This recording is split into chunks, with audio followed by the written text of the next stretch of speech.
Il mio albergo era nel centro di Gerusalemme Est, di dove lo Shabbat è vissuto e si ferma ogni tempo.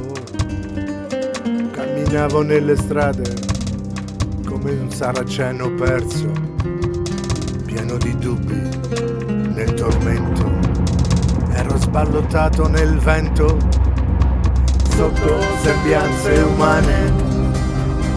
L'angelo si presentò, lui messaggero del cielo, piano piano mi sussurrò, parlava una lingua antica, parlava la mia anima ferita, mi disse: Mario, stai tranquillo, vivi in umiltà la tua vita, segui il respiro del vento, annuncia la pace nel mondo, anche se pochi ascolteranno il tuo canto.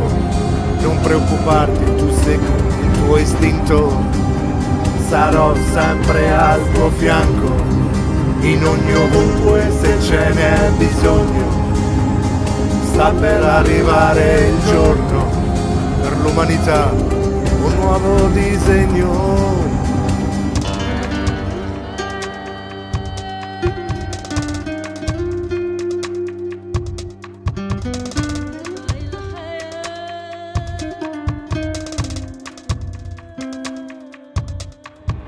La terra sarà cerchiata, messa a fuoco, ma tu non perdere fiato sotto le lance dell'odio, tu non mettere dito, più triste sarà il loro volto, tu sereno semina il campo, ognuno raccoglierà i propri frutti, il tuo sguardo saranno i miei occhi, sarà l'inferno ad infiammare il loro cuore, le loro parole.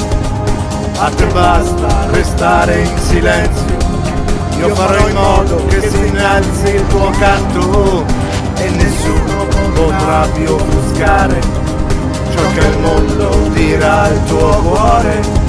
Le tue parole saranno la mia bocca, la mia luce, la mia braccia,